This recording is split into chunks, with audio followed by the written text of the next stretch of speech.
Hello, everyone. Happy today. Hope you're doing well. So today we have just sort of an intro lecture that looks at how to name muscles. There are a lot of different muscles to learn, both in the front and back side of the body, and we'll get practice with that this week.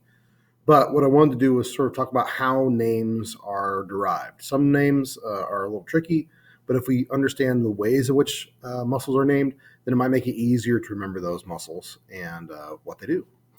All right, so one way in which muscles are named is the direction of the fibers. Rectus refers to lines being parallel. So if you look, the rectus abdominis muscles all run in the same direction.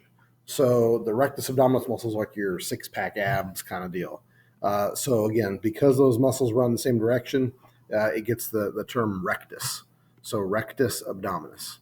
And then the oblique abdominals, oblique means angled. So you have muscles that are angled along the side of the body wall, and that allows sort of a twisting motion. So again, understanding muscle orientation allows you to understand how it will contract, right? So the rectus abdominis muscles, they allow you to flex the spine, and the obliques, when they twist, they allow you to flex and rotate. Another way to name the muscles is according to the size of the muscle. Here you have hip adductor muscles. Remember, ad means toward, so you're moving toward the midline of the body. So there's adductor brevis, which means it's short. There's adductor longus, which means it's longer. And adductor magnus, the largest one, that's on the inside of the thigh. So magnus meaning big, okay? Or the gluteal muscles. You have gluteus minimus, the smallest. Gluteus medius, that's the middle-sized one. So in the Goldilocks and the Three Bears, that's the medium one. And then there's gluteus maximus. That's the largest of the gluteal muscles.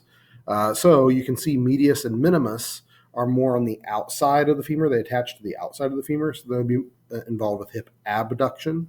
And then gluteus maximus is on the posterior backside of the femur, so that would help you with flexing your hip, or extending the hip, I should say. Muscles are sometimes named by location, where they are found. The occipitalis is in the back of the skull, in the occipital bone. The frontalis, well, that's attached to the frontal bone. Temporalis, that's attached to the side of the skull. So again, where you find the muscle is sometimes a means of naming it. Sometimes muscles are named by the number of origins or attachment points. Remember, the attachment point that moves less is the origin. So the biceps brachii in your arm, that has 2 attachment points in the shoulder. So when we talk about bi, tri, quadriceps, that's again, it's in reference to the number of attachment points at the origin. Sometimes muscles are named by the origin and the insertion, so that's sometimes helpful. So sternocleidomastoid.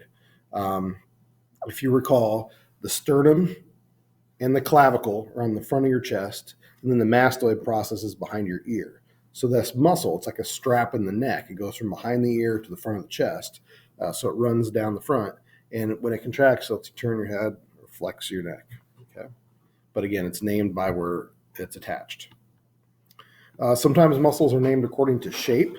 The deltoid, the symbol delta, is triangular shape. So if you look at the anterior aspect of the deltoid, if you look at it from the front, again, it's sort of a triangle-shaped muscle. Sometimes muscles are named by what they do. So we looked earlier at the inner thigh. Those are hip adductors. So they pull the leg toward the midline of the body. Here you have flexor carpi radialis. So flexor, it's flexing the wrist. So flexor carpi radialis, or extensor carpi, extends your wrist. Again, the type of action they perform, either flexion or extension, or adduction, can be used in naming the muscle. All right, here we're looking at how muscles can be arranged. Earlier in this chapter, we looked at fascicles. Fascicles are bundles of muscle cells or bundles of muscle fibers wrapped in connective tissue. So they are long cylinders of connective tissue wrapping up muscle cells. You can also have circular arrangement of muscles. That's what we see in sphincters. So a sphincter, again, it's like a circular band of muscle, and when it contracts, it narrows. So you'll have like sphincters at the base of the bladder. You have a couple of sphincters there to help keep the bladder closed until such time as it is appropriate. Another look at muscle is convergent arrangement. So that's where the muscles converge at a certain insertion point. So pectoralis major, that's the significant muscle for adducting the arms. Pec major, you can see that attaches at the clavicle, the sternum, and the ribs. But then its insertion point is in the proximal end of the humerus. So you can feel the insertion point where you can feel where the pec major muscle sort of dives in to the front of your humerus. So when your pec major contracts, it pulls the humerus toward the midline of the body. Fusiform is a common shape of muscles. Fusiform means it has a wider belly and it's tapered at the ends. You'll see that a lot, like in the biceps brachii. It's narrow on one end, narrow on the other, because that's spanning a joint. And then sometimes you see pennate muscle arrangement. With pennate, it has sort of this feathered appearance where you have the tendon extending up into the muscle and then it branches off the tendon. All right, so that's it on the naming slides. So hopefully that helps you get an idea of what we're looking for as we go and review. If you have any questions, let me know. Otherwise, have a great day.